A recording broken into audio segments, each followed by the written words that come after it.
break. Mind you, naka-break. Nabutan niyo ba yun? Ito na yung nabutan niyo. Pero ngayon, Minerva is keeping up with time. Nandun na siya sa harap at iba na ang kanyang binabantayan. Binabantayan na niya ang traffic ng EDSA at ang LRT. Kasi doon pa lang may lesson na kaagad na makukuha. So ano yung lesson na makukuha natin? Keep up with time, di ba? Huwag magpahuli, sumabay sa pag-unlad.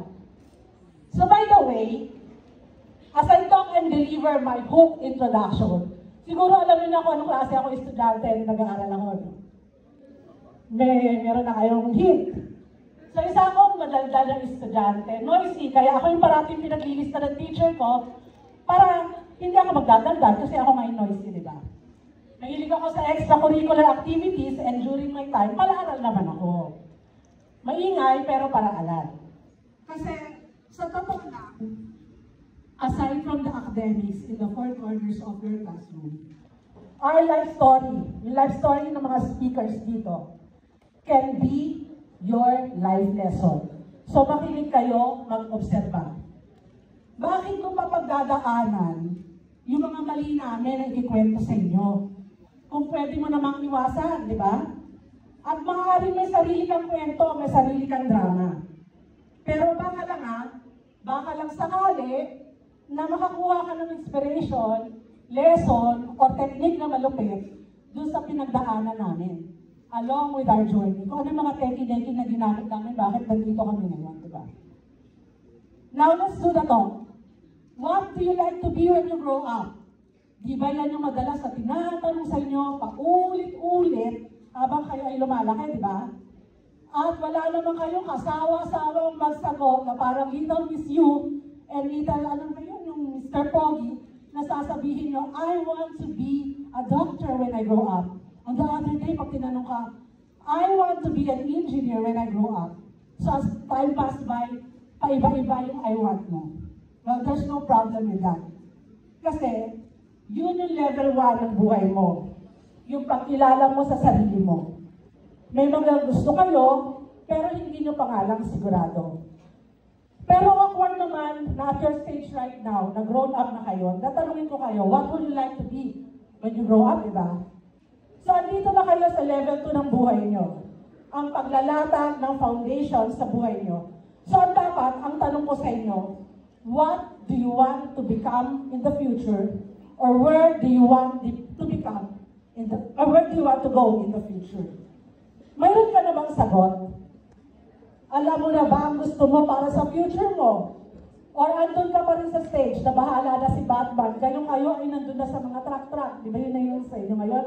Meron ng gas, yung step, ano ba yung sa ABM? Di ba dapat by now nandun na kayo sa stage na alam nila yung gusto na sa buhay nyo?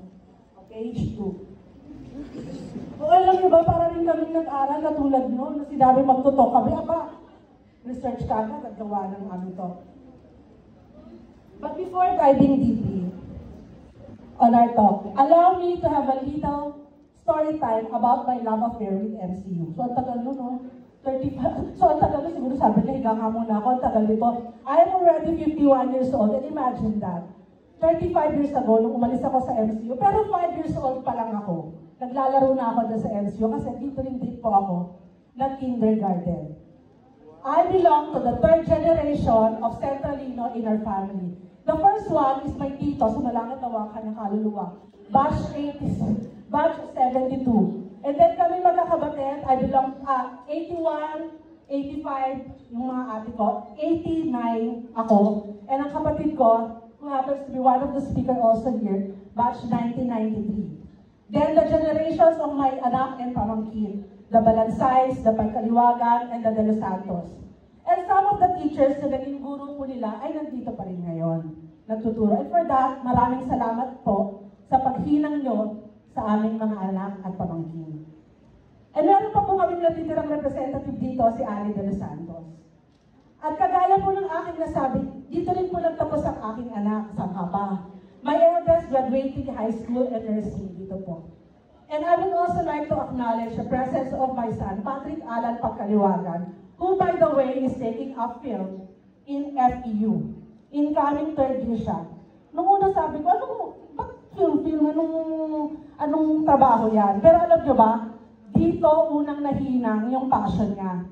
Dito unang lumabas yung interest niya sa film. Salamat sa aming mga guro. Salamat lalo na kay Ma'am Barce. Salamat lalo na kay Sir Mark. Kasi siya yung unang nagpa-cover sa anak ko para sa Foundation Day. Salamat po sa inyo for bringing out the passion in my son. So back to me. So ako po si Maria Amarcela de los Santos, pangkaliwagan. Sikat po ako na nag-aaral ako, hindi dahil ako ay matalino, hindi dahil ako ay maganda. Pero dahil mahaba ang pangalan ko at inis na inis sa mga teacher, dahil hindi daw kasya sa class record.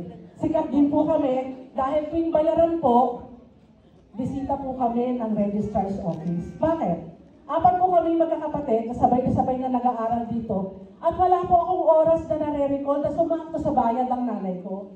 Parati po kami nakapila sa Registrar's Office dahil no permit, no exam. Napakahigpit po nung unang panahon. Nung unang panahon daw, napakahigpit po nun. At kahit yung mga teachers namin hindi magawa. So gusto ko sabihin sa inyo na hindi hadlang ang kahirapan ng pag-aaral. Dahil look where we are right now. Yun yung naging motivation namin. Even up to now, kilala pa rin namin at ka-Facebook namin yung registrar staff, si Ma'am Motanes. At sinasabi niya how proud she is sa amin. Kasi sabang-saba talaga siya sa mukha namin. Imagine, 20% ng buhay ko nandito sa MCU, no? Then, nung nag-aaral ako, isa akong ordinaryong mag-aaral, hindi honor student, pero hindi naman bulakbol. Sakto lang in other words. Nakakasali sa top kahit paano, mahilig sa extracurricular activities, kahit gigil na sa akin ng nanay ko dahil added na gastos yun, di ba? Ang aking high school life, ang isa sa pinaka-best part of my life, kasi ang saya ng high school, di ba? Di ba sabi nga, saya ng high school. Wala kang problemahin, kundi mag-aral, taasan yung grade mo, kasi may baon ka. Nung fourth year na ako, kasi hindi pa kami katulad yung senior high, no? Hindi ko alam kung makaka-relate kayo sa real talk na ito. Imbis na isipin ko kung anong kurso ba ang gusto ko, alam niyo ba kung anong una kong inisip? Hindi ko inisip kung anong magiging ako. Ang una kong inisip, saan university ba ako? Gusto ko umalis na talaga dito sa MCU. Gusto ko na talaga umalis dito sa MCU. Saan university ba ako lilipat? Yun ang unang iniisip ko. I had it for the wrong reason. Alam mo naman na top-notch ang medical school sa MCU, pero naghahanap ka pa ng ibang university. Sana, huwag kayong kagaya ko, naghahanap ng school for the wrong reason, para lang makaalis, para lang makawala dito. Kumbaga, although wala namang masama kung lilipat kayo ng school to spread your wings and horizon.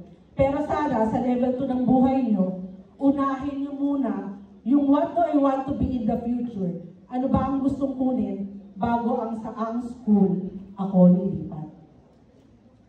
Actually, ang gusto kong sana nun ay journalism. Kasi mahilig akong magsulat. Nakapasa ako sa PLM. Pero ayaw ng nanay ko. Sabi ng mama ko, mamili ka lang UE, ECE, or nursing, or accounting, MCU. Kahit boplax ako sa math, pinili ko ang UE.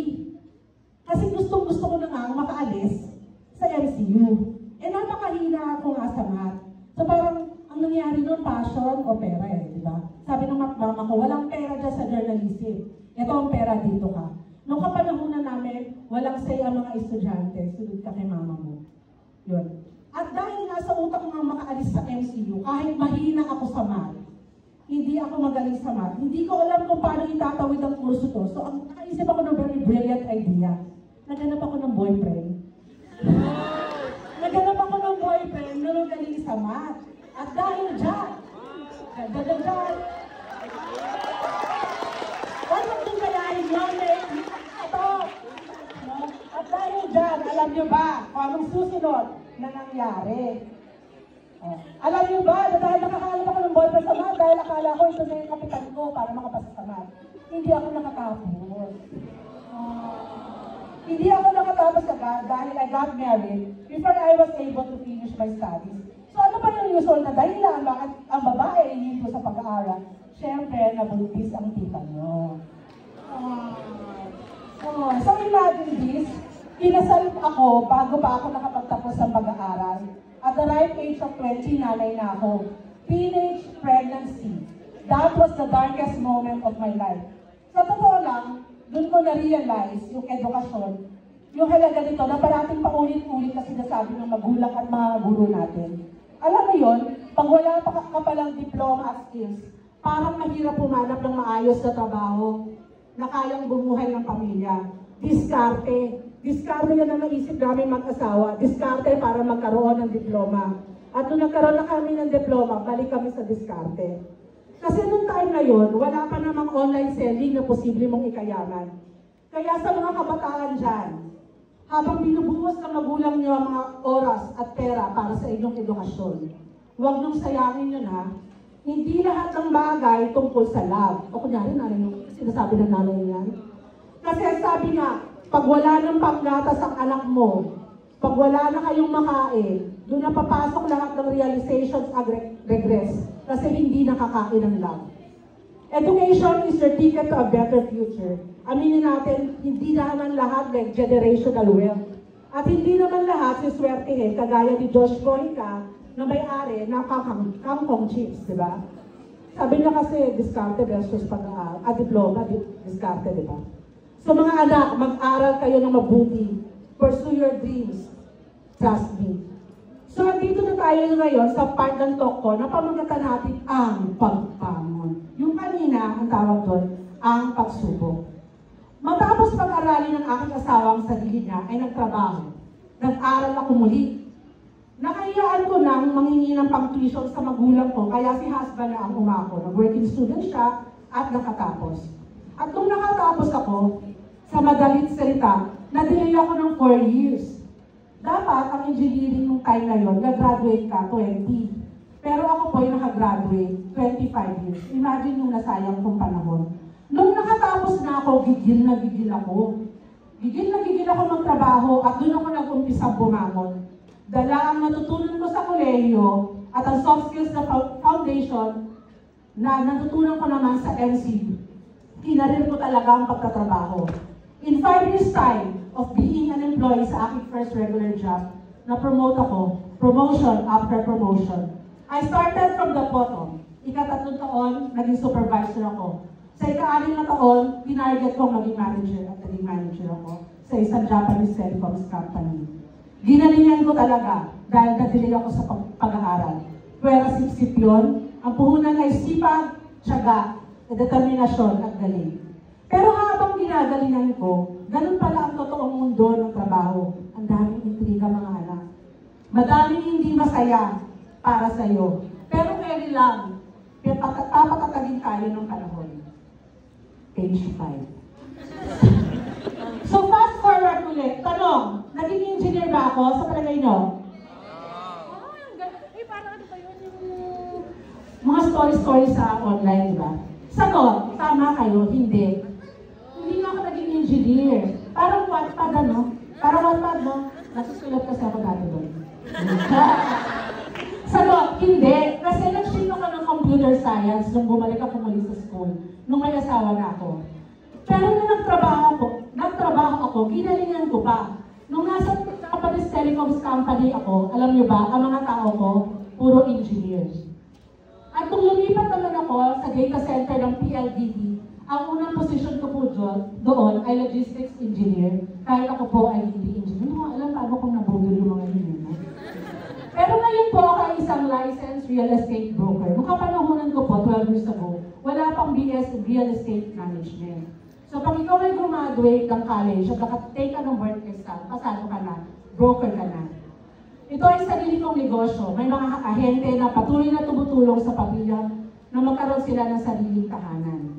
So alam niyo ba, since wala pang ang course na BS Rem noon, hindi ko naman magagamit yung kurso kong BS and Computer Science at BS ECE sa pagiging broker. Ang ginamit ko dito, yung natutunan ko sa MCU na soft skills. Ano ba yun? Leadership, networking. Ay, gising pa ba kayo? Okay. Leadership, networking, time management, teamwork, problem solving, communication, critical thinking, emotional intelligence, lahat yan natutunan ko dito sa pamantasan natin ito. Sa elementary and high school, i-build ang foundation nyo through values. and soft skills. Dito yun. At napakapalad nyo, Centralino, dahil napaka-solid sa pagka-inculcate ng values sa mga estudyante ang MCU. Sa college, hinahanda ka sa tamang kaalaman na tatahakin mong profesyon, mga skills, technicalities, na magiging panimula mo sa karir mo. At kapag nasa totoong mundo ka na, doon sa buhay na yun, wala na yung mga teachers mo, wala na yung mga professors mo, wala na yung parents mo, hindi ka nila magagabayan sa loob ng opisina dahil diskarte mo na ang gagana dito. At dyan papasok lahat na natutunan mo na values at soft skills dito sa MCU during your high school days. I am warning you sa mundo na tatahakin nyo sa labas ng paaralan. Hindi siya always happy. Mas madami ang drama ng buhay. Madaming pagsubok na susubukin ng values mo. Madaming temptations, corruptions, toxicity. At pag dumating yung oras na yon, balikan mo yung values mo na natutunan mo dito sa alma mater natin. Always choose to be good, even when no one is watching you. Page 7. Malawa sa last. Kung tatanungin niyo ako kung ano ang gusto kong sabihin sa batang ako, nung kasikidad niyo ako, nakita ko ito sa Facebook. Ano ang sasabihin mo sa batang ikaw? Ngayon ako, kung tatanungin ako kung ano ang gusto kong sabihin sa batang ako, nakasikidad niyo, sasabihin ko, Shelo, dyan ka na lang muna, magpakasaya ka. Igihan mo yung pag-aaral mo, sundin mo yung magulang mo, pakinggan mo yung mga guro mo, mangarap ka at ayusin mo ang buhay mo, planuhin mo, dyan ka na muna. Kasi hindi ganun kasaya dito. Madaming problema. Susubukin ang pagkatao mo at pag hindi ka handa noon, wasak ka. Dito, ikaw ang kakayod. Wala na yung baon na binibigay sa inyo ng mama nyo. Diyan ka na lang muna kasi wala na yung mama at daddy mo dito. It happens to be the birthday of my daddy too. Kaya I'm making my daddy proud right now. Kami dalawang kapatid ko. Kaya kalma ka lang dyan, batang Shelo. Huwag kang magmadali, pangasaya ka at i-value mo ang pag-aaral. Page 8, final TED Talks. Okay. Pero ngayon ko na-realize, maraming beses na akong naimbitahan na magbahagi ng trainings sa mga seminars as a speaker. Pero iba pala yung joy na ibabalik sa amin. Pagbabalik ka sa paaralan mo na naghubog ng malaking bahagi ng pagkatao mo. Daming realizations like, pag wala ka na pala doon sa institution na yun, na kinabibilangan mo, mas ma-appreciate mo kung gaano kahalaga at kaganda ng MCU. Muli, salamat sa pamunuan ng MCU High School at salamat sa organizers ng event na ito. Para sa inyo mga batang Centralino, may hamon ako. Ay, naghamon, no? Nawa na makabalik kayo dito sa MCU, pero wag sa hospital, ha? Dito sa MCU. Makabalik kayo sa MCU sa future para mag-enroll ng masteral nyo. Makabalik kayo sa MCU para i-enroll nyo ang mga anak nyo at apo sa MCU. Dahil patuloy kayong naniniwala sa kalidad ng edukasyon na meron dito. At gaya namin, sana'y makabalik kayo sa MCU para magbigay ng inspirasyon at ikwento ang joy din ng buhay nyo sa kapwa batang Centralino na younger version nyo noon. Hindi kailangan na magaling ka ngayon. Bonus na lang yon. Kasi sabi ko nga sa inyo, hindi ako isa sa matalino. Basta ang importante, huwag kang susuko batang Centralino. Maraming salamat, Centralino. Maraming salamat. Pamantasan natin ito magiting na MCU. At sana by this time, kaya nyo nang sagutin ang tanong ko kanina. What do you want to be in the future? At nasa tamang path kayo ngayon bilang panimula. Just by showing up here and intently listening and picking up the valuable lessons from the speakers, yun lang maganda ng simula sa inyo yun. This is Maria Amorcelo de los Santos Pagkaliwagan, MCU High School Batch 89, signing off for this TED Talk for MCU Senior High School Batch 2024. Maraming salamat. Okay, thank you so much. Hindi pa po ako prepared. value like your